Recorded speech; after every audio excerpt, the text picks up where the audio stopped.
الجواز مش فرح وقاعة وكوافير والهيصة والزنبليطة الكدابة دي. الجواز اختيار صح. الجواز سكن مودة رحمة. الجواز عليه الصلاة والسلام إقامة العشاء. إن كنتم تختاروا لبناتكم صح. حكاية النهاردة، الله أكبر الله أكبر عز وجل وجل لا لله لا إله إلا الله. أخت اتجوزت وربنا كرمها ببنت عندها 3 سنين، وجي جوزها مات.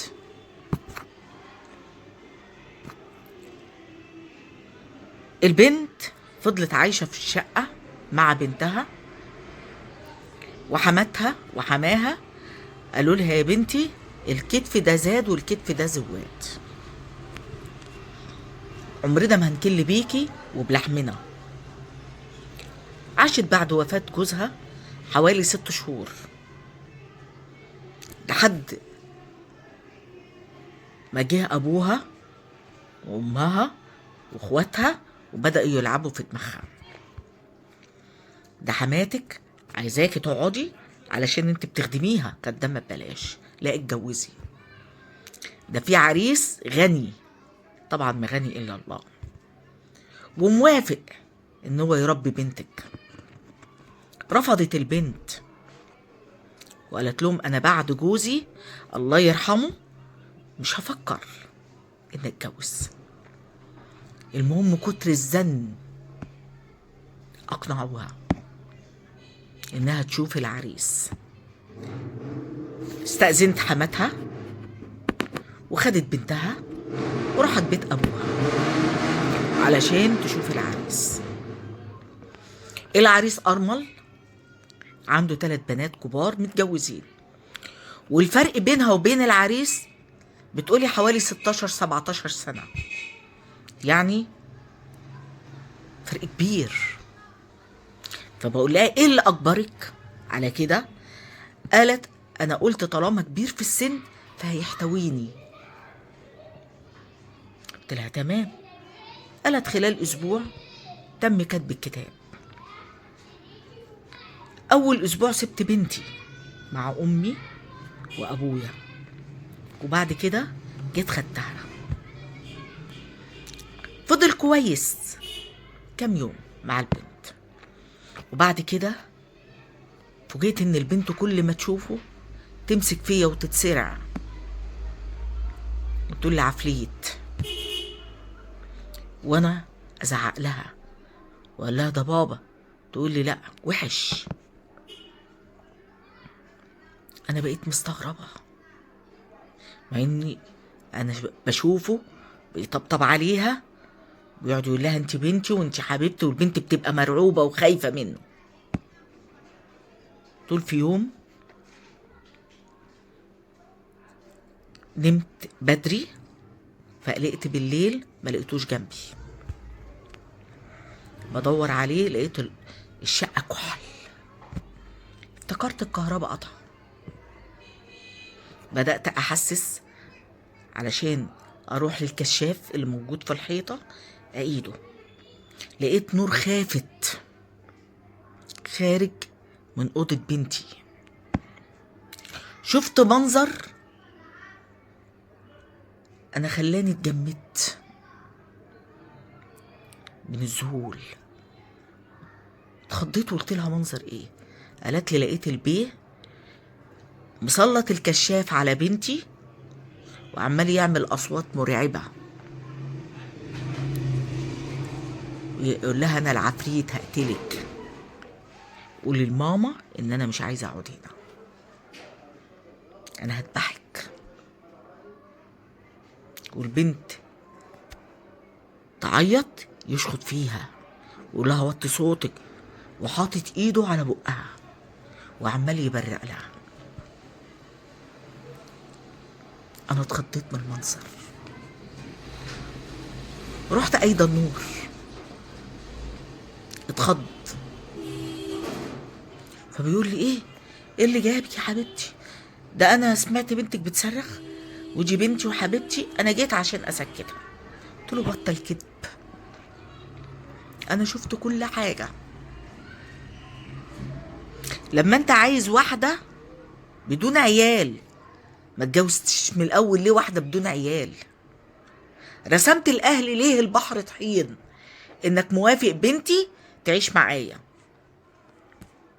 كفايه بخلك. قلت لها بخل ايه؟ قالت لي يا ستي انا استحملت، شوفي 6 شهور متجوزاه، انا شفت معاه القمرين لحد ما جه موضوع بنتي خلاني كرهته وكرهت ان انا ابص في شكله. قلت لها طب احكي لي بخل ايه؟ قالت لي يا ست بيجوا بناته يعزمهم كل يوم حد على سمك، على لحمه، على فراخ، وطبعا اقعد اطبخ لهم، ويسيبوا الاطباق والدنيا زيطه ويرموا له رز هم وعيالهم ويبهدلوا الدنيا. لدرجه ان في بنت ليه انا ما بقولش غير ان ربنا يقعده لها في صحتها وعافيتها وفي بنتها، عندها طفله الله يسهل لها، عندها الشفه الارنبيه. قلت لها يعني ايه؟ قالت الشفه اللي هي عارفه المشقوقه، لا مؤاخذه تجيب المنديل وتمسح لها مناخيرها وترمي المنديل تحت الكرسي، بعد ما يمشوا هي واخواتها الاقي الشقه زريبه والمناديل قد كده بالقرف. اجي اقول له يقعد يزعق ويتقمص ويتلوي ويقعد كام يوم عند ولاده من الساعة 9 الصبح يجي لي الساعة 1 2 بالليل، ما يسألش عني كلت ايه طول النهار. واستحملت. اللبن قلت لها ماله اللبن ده راخر؟ قالت كان يجيب كيلو اللبن على قده، ممنوع ان انا اقرب منه، ان انا اشرب منه او بنتي اديها منه. هي لو جه ولقى اللبن نقص بيعلمه. فكنت البنت كانت بتعيط كتير وملهاش نفس تاكل، ببقى عايزه اعمل لها مهلبيه، فكنت بعمل لها وباخد من اللبن. قلت لها ما بيجي يزعلك؟ قالت لي لا، ما انا كنت بزود ميه بدل اللبن اللي باخده. طول مواقف كتير. خلاف ذلك بنته اللي بقول لك ليها بنت عندها الشفه الارنبيه، جت في يوم شتمتني انا وبنتي لمجرد ان بنتي بتلعب مع بنتها، وراحت عضاها، قعدت تشتم وتزعق وتقل في ادبه وهو واقف زي الحيطه زي الصنم. وبعد ما مشيت بنته بقول له عاجبك اللي عملته؟ قال لي اصل هي طول عمرها كده قلة الادب، طول عمرها سافله، وحاجات كتير. قالت انا كنت داخله بذهبي، فضل يتمسكن لي الدهب اللي كان المرحوم جايبهولي. مره انا مزنوق في الشغل اديله غويشه يفك زنقته، واقول له فين الفلوس او فين الغويشه، انت وعدتني هتجيب لي غيرها، يقول لي انت مستعجله ليه؟ ولما لقيته مزنق على بنتي قوي كده بدات اسلف في الذهب بتاعي علشان اصرف على بنتي، وقدام اهلي اقول لهم ده مهني بنتي ومهنيني، لحد ما صدق نفسه انه فعلا انه كريم، رغم ان هو ابخل خلق الله، بخيل جلده كده. من هبلي مره نزلت اشتري طقم بفلوسي بتاعت الذهب، انت عارفه الذهب غالي؟ قلت لها اه طبعا. قالت اما ببيع خاتم 10 جرام شوف يجيب قد ايه. فعملت وديعه وما عرفتوش، بقى كل شهر ينزل لي على الحساب.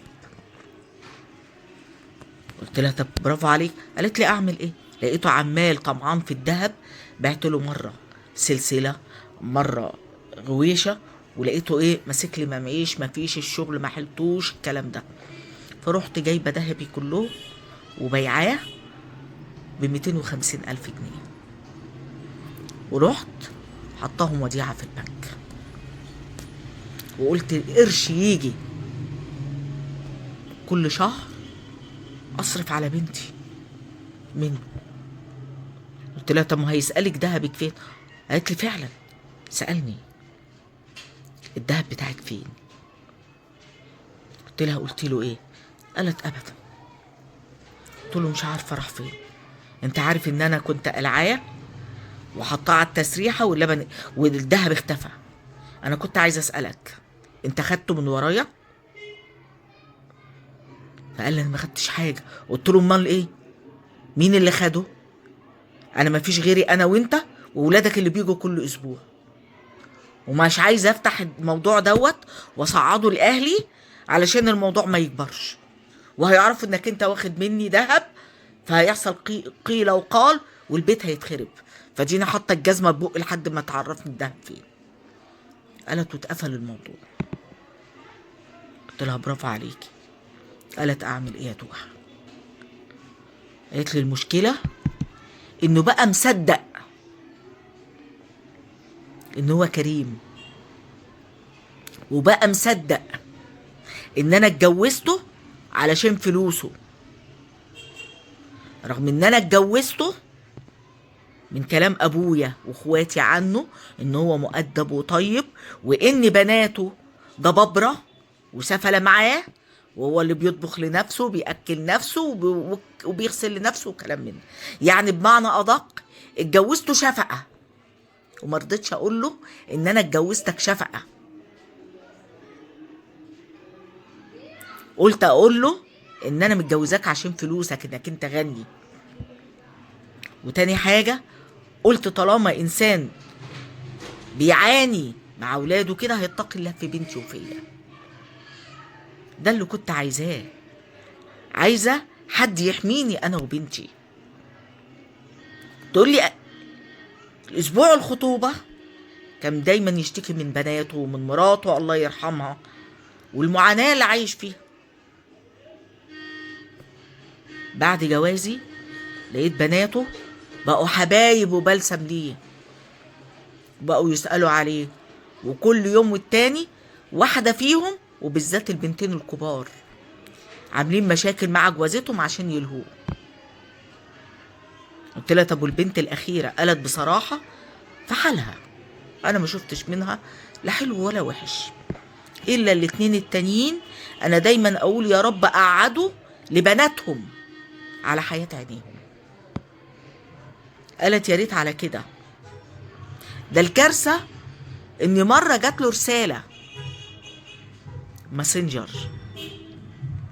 بفتح الرسالة وهو نايم بالليل، لقيت واحدة بعت صورتها من إحدى الدول العربية وبتقول له إن أنا أرملة، وهو ردد عليها في الرسائل اللي بينهم رايح جاي إن هو كمان أرمل، وإنه محتاج الحنية والحب والعطف والكلام البتنجان زي ما انت بتقولي لنا دايما. فبعتله رسالة بتقوله إن أنا هنزل مصر قريب، وقلت لولادي علشان نكتب الكتاب. تقول كل ده عارفة جه قدام مني، كل الاستحمال اللي أنا مستحملاه ومستحملة قرفه جه قدام مني أول ما شفت سفلته مع بنتي إن هو بيرعبها بالليل. تخيلي طفلة نايمة لوحديها 3 سنين ويقعد يرعب فيها ويبرق لها ويعمل أصوات عو، أنا العفريت، أنا الديب، أنا هقتلك، أنا مش عارف إيه. تقول لي المهم خدت البنت ورجعت بيت أهلي، حكت لهم كل ده وإن أنا مش هكمل معاه تاني. يومين وجه يتمسكن ويبين إن هو الملاك البريء وغلبان وطيب واللي قلت لها يا بنتي ده شخصية نرجسية. قالت لي بالظبط كده. فأبويا متعاطف معاه، لقيت أبويا بيقول لي ارجعي له يا إما شوفي لك حتة أنت وبنتك تعيشي فيها. تقول لي لقيت الدنيا اسودت في وشي. اخدت بنتي ورحت عند حماتي ام جوزي الله يرحمه. الست دي كانت طيبه جدا ومحترمه معايا. قعدت عيطت، قلت لها يا امي انا غلطت، الدنيا اسودت في وشي وتايهه. حكيت لها كل حاجه، قلت لها قولي لي اعمل ايه. قالت لي يا حبيبتي الكتف ده زاد والكتف ده زواد، شقتك انت وبنتك زي ما هي، تعالي، ما انت عارفه انا وابوكي عايشين هنا لوحدينا، وانت اللي من ريحه المرحوم انت وبنتك. انت اما جيتيلي وقلتيلي ابويا ضغط عليا ان انا اتجوز، قلتلك اتجوزي يا بنتي، انا بعاملك انك انت بنتي، وكنت كتر خيرك كل كام يوم تجيبي لي البنت اشوفها، لانك انت بنت اصول وتشوفي طلباتي انا وابوكي.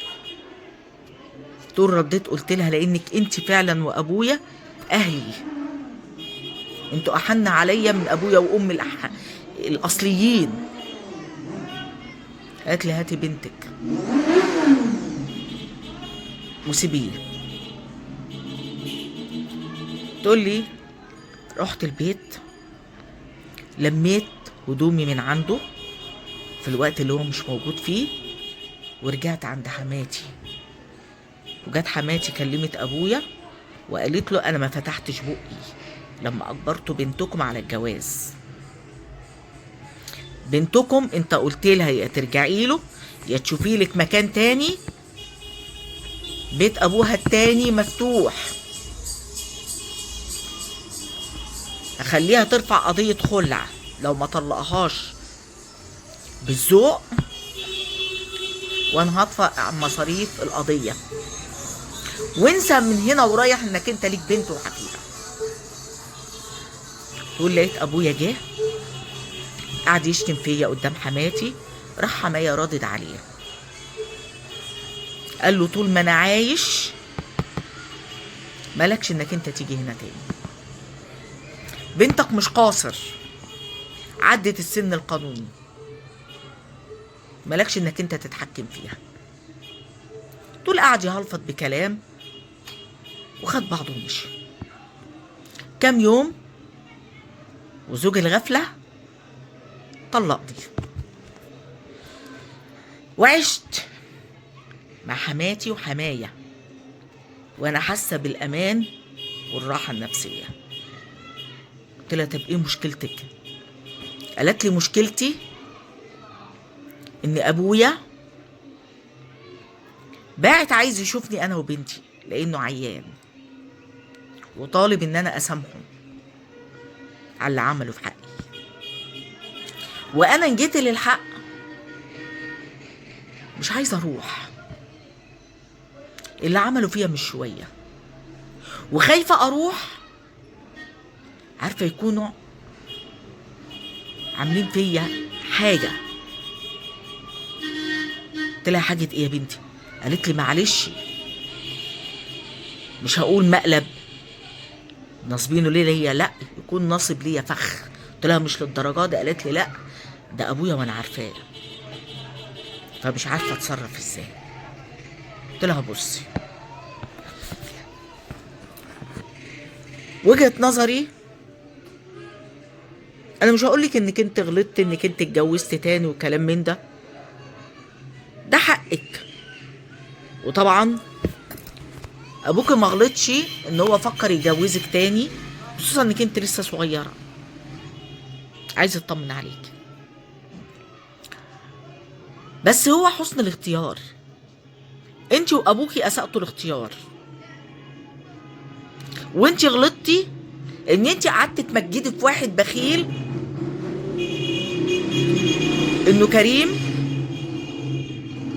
وزي ما بتقول انه ابخل خلق الله، وهو صدق نفسه ان هو كريم فعلا.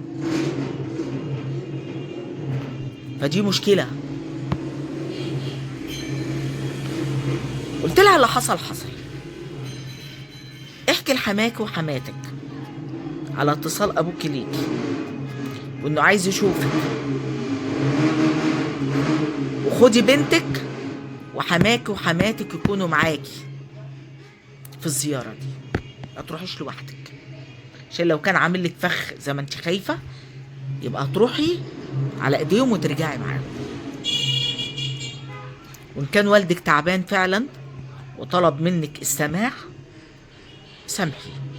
وان كان من رأيي سواء طلب او ما طلبش، سامحي ابوكي، سامحي اهلك، وخلي علاقتك بيهم عارفة علاقة حدودية، دول اهلك مهما كان.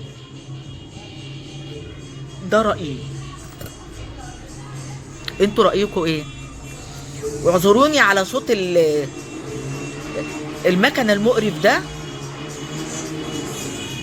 لان في فرح، ربنا يفرحكم كلكم يا رب العالمين. قبل ما اقول سلام، رحموا على ابويا امي حبيبه كل امواتنا.